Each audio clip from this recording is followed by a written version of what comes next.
Okay, so the world God only knows. Is it worth your time? Let's find out.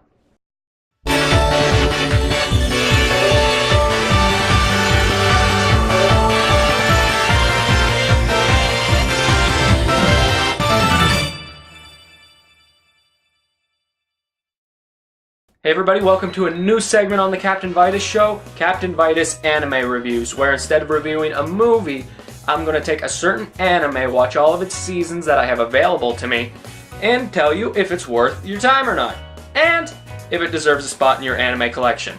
I'm Ashton Raymer, and I'll be your host. So today we're going to be talking about The World God Only Knows, an anime with 3 seasons available to me and a possible 4th on the way in the near future. Let's get started. So The World God Only Knows tells the story of 17-year-old boy Kaima Katsuragi.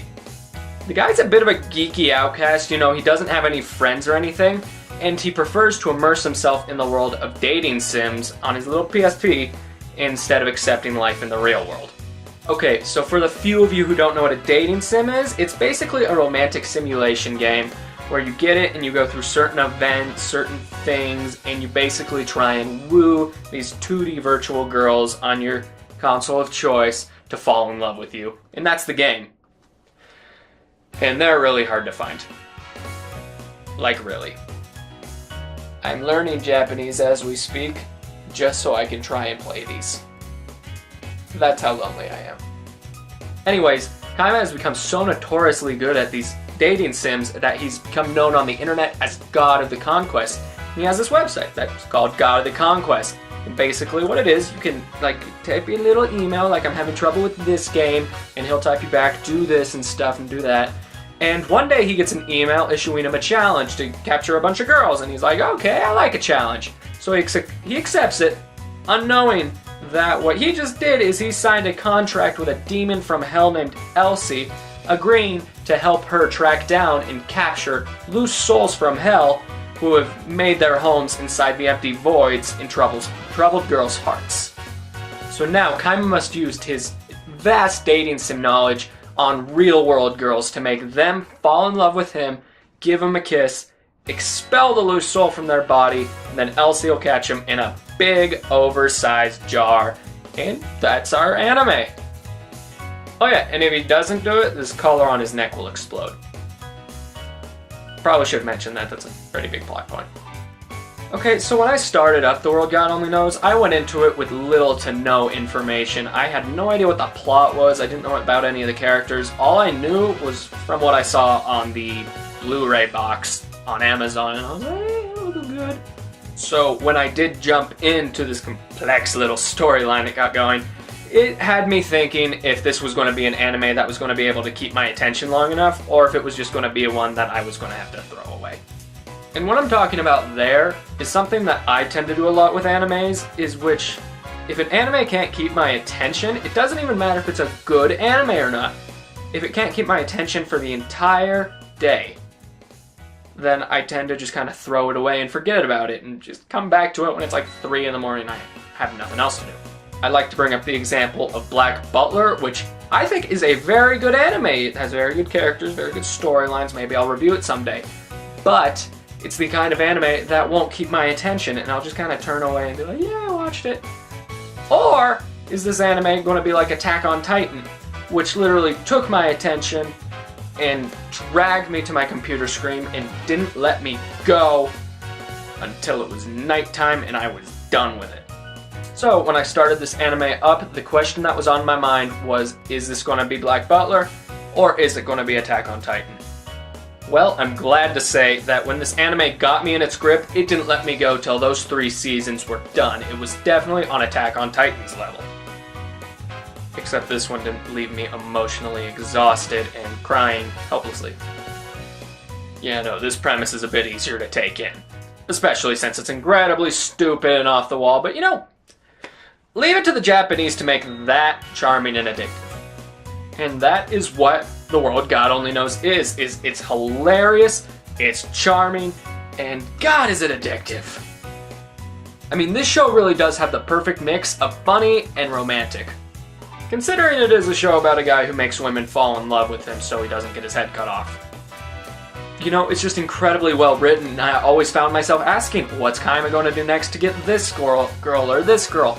You know, what is he going to use to get to his fairy tale ending? And now I will always say, a good anime is nothing without good characters, and Kaima Katsuragi is probably one of my new favorites. And fantastic characters is something the world God only knows has plenty of. Like, can we just take a moment to talk about Elsie? Like, do you remember in the beginning of this review where I told you she was a demon from hell sent to collect loose souls? Well, I kind of forgot to touch on the point that she's adorable. Like, to an unbearable extent. I mean, it happened very rarely where she was on screen and I wasn't laughing hysterically. She's just so cute. Like, it makes the grown man in you go, eh. Particularly this one part in the first season where she learns about fire trucks, and I'm gonna let you find that out for yourself because it's a lot more funny to journey to take in without knowledge. All that being said about those two though, my favorite character in this show doesn't even show up till the second season, and that would be Haka. Now Haka is a former classmate of Elsie's when they were classmates in hell, and she was the top of their class, and in doing that, she got this really cool kick-ass scythe. Like, it's awesome! It's all like, ding! I'm a child. I know. Now, when she enters the plot, her storyline is very typical and cliched. Like, the second I saw her, I knew what was going to happen. And I was completely right. It's top of her class girl comes to Elsie, who's bottom of the class, and she's like, oh, I'm better than you. But she's not better because she hasn't captured a single loose soul, and Elsie had caught 5. Then she loses one, and then they have to help, and blah, blah, blah. It's generic. And I was like, she's an okay character. It's not until the third season where she really shows her true colors. And that brings me to my next point, which is the jump in story arcs from seasons 1 and 2 to 3. Now, the first 2 seasons are a lot of the same. It's all about wooing girls and expelling loose souls, and it's funny and fun, and I enjoyed it. And then we have the third season, which in my personal opinion, and a bunch of people on the internet's, the third season is what turns a fun, happy anime into a great anime. Now, instead of getting a new cast of girls to conquer like we did in the second season, this one primarily focuses on revisiting the old ones. And now, at first, I thought that was a little lazy, until I actually heard the plot. Now, it turns out that a ton of the girls that Kaima had previously conquered have now become hosts to goddesses. Not loose souls, but goddesses, who are being hunted down by this evil group called Vintage, who's trying to restore old hell. Because they live in new hell now, and they want old hell back, and to do that, they need to kill the goddesses, and Kaima can't let that stand. And now, it's a race against time for Kaima to find all the goddesses in his old conquers, and make them fall in love with him again to restore the goddesses' power. Which, at first hand, doesn't sound that difficult. You know, I couldn't do it, but someone with his knowledge could. The only difference is this time, he has to conquer all of them at the same time, as opposed to the first 2 seasons where it was individually. And what makes this different is, and I forgot to mention this, is when a loose soul gets expelled from a woman, and she's conquered by Kaima, she loses her memory of that. But when the goddesses enter, they regain it. So it leads to some pretty funny moments where he's trying to conquer one girl, and then one girl remembers their time together and sees him, and she's like, no! And it's, ow! Now, while this season has some really funny moments, and boy are those moments funny, this one takes a much more serious tone than the first 2. And in my personal opinion, I don't think that's a bad thing. All that being said, there are some really hilarious moments in the third season. Especially the points where all the goddesses are together in one room and fighting over which of their hosts gets to end up with Kaima. And the poor guy gets in the middle of all of it, and it's really funny to watch. There's a lot of anime punching and kicking, so... I mean, we've heard of love triangles before, but this one's more of a love hexagon. I failed geometry. I really did. Really quick. I mean, yeah, it has that serious tone because these goddesses are being hunted down by demons who want to kill them, but it remains funny because it can get incredibly hectic at points and you need a laugh break. Like, bad. All that aside, my favorite part of this season, once again, is Haka. So Elsie is gone for most of the season, which requires Haka to impersonate her at school and stuff, and the two of them are polar opposites. So what we get with Haka impersonating Elsie is some of the funniest moments this anime has to offer. All that being said, there is a point in this anime where Haka, there's an event.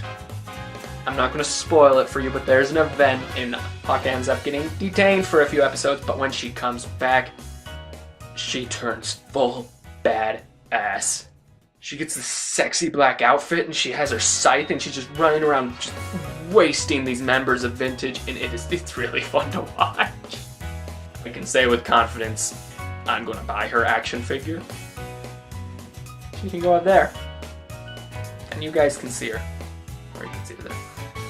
So in the end, guys, The World God Only Knows is a fantastic anime that's most definitely worth your time, and hopefully we get a 4th season sometime down the line. I know they're still working on the manga, so I don't know. When that comes out, let's hope it's worth your time as well. And as far as making your anime collection a little more brighter, I would definitely say this title deserves a spot in there. If you don't mind paying those ridiculous anime fees. I mean, it's like $30 for 12 episodes. And they're 20 minutes each. That's kind of ridiculous. But if you have some extra cash, yes, it is worth buying and it is worth putting in your collection. But if you're like me and you're a YouTube star now and you quit your job to do this and you're making sense and you don't have the money to pay for it, you can watch it all on Crunchyroll, which is what I did, and that's what I recommend. The World God Only Knows gets a B+ out of 10.